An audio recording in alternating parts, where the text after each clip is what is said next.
Hello, I am Chong Yi-hong, and this is our scientific inquiry critic article, which we are going to critique about another article with title Information Technology and Gen Z, the role of teacher, the internet, and technology in the education of young people, written by Sinkowiak et al., 2021, published in Technology in Society.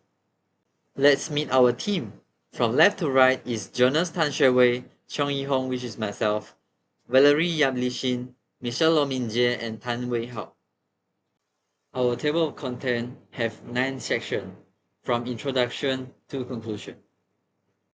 Start from introduction. So this article is basically explore how Generation Z interact with technologies that will influence their learning experience and also emphasizing the benefit of e-learning tools such as mobile apps and online video. Next to the background, Generation Z, simplifies Gen Z, is a general term that describes the first generation born into a world of internet-connected technologies. They are versatile, constantly seeking for information, and have reduced attention span.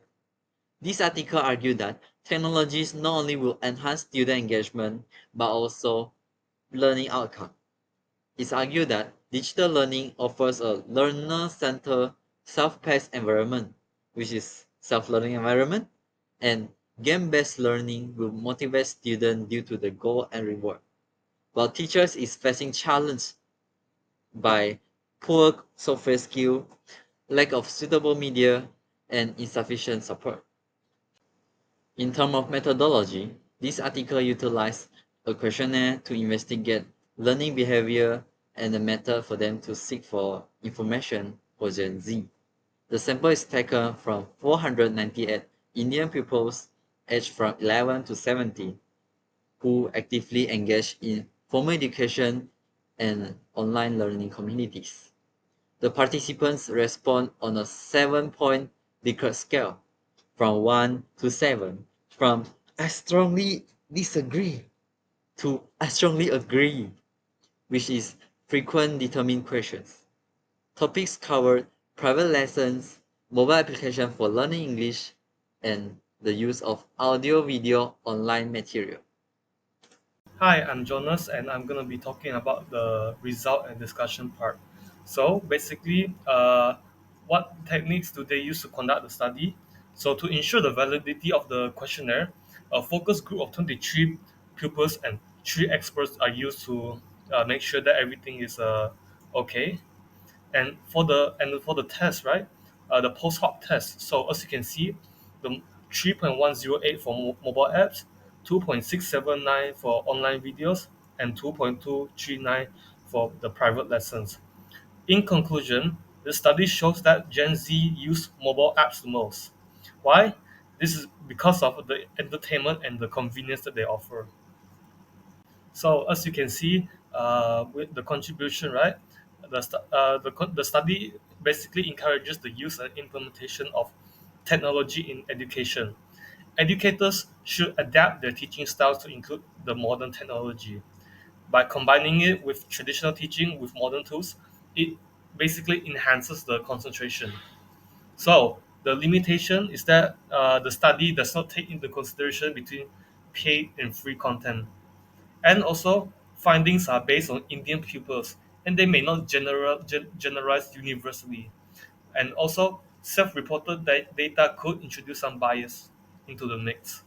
And lastly, the questionnaires focus on basic knowledge, and the attitudes may reflect personal beliefs rather than the objective information.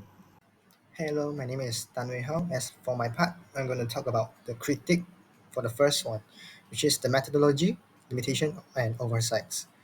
So first of all, there is the area of improvement for lack of depth, which is the questionnaires are focused on more on quantitative questions about behaviors and knowledge source utilization. Another one is incomplete coverage. It's unable to provide a comprehensive evidence on e-learning for Gen Z.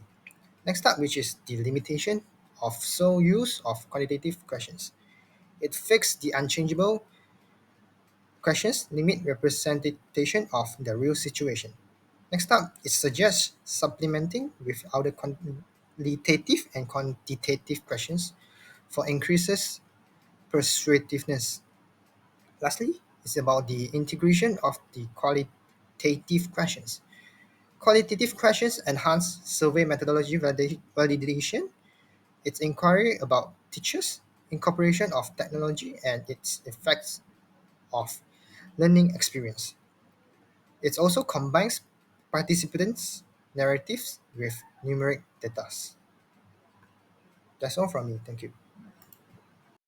Hi, I'm Michelle, and I'm going to talk about the second critique, which is negating the drawbacks of e-learning for Gen Z. The article solely highlights the benefits of e-learning but does not state its drawback. It assumes that e-learning can accommodate Gen Z's short attention spans and motivate learning. But actually, technology can result in distractions and addictions. Students are experiencing diminished interest in lessons and increased laziness when using technology.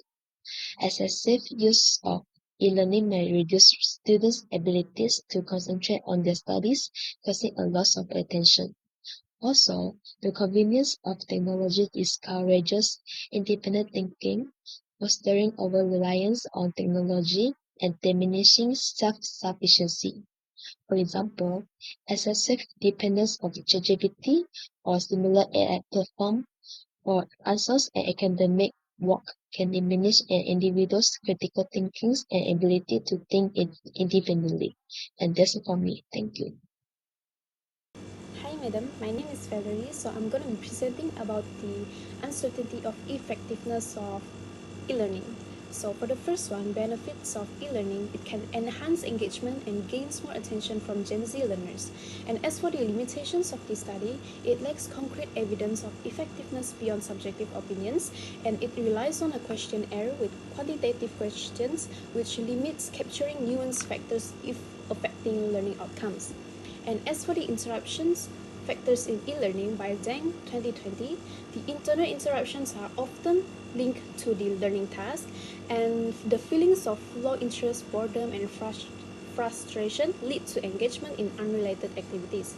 And as for the task switching occurs when students feel stuck and the use of their phones after completing tasks with varied understanding of breakable moments. As for the comparison with traditional learning, the effective learning involves experiment, practical handwork, meaningful assessment, and measurable outcomes.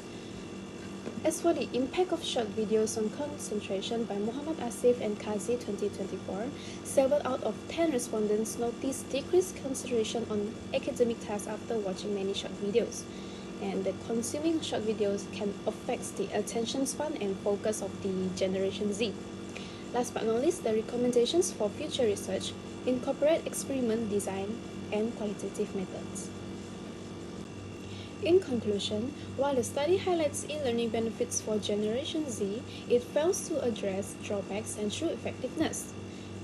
It overlooks issues like reduced attention spans.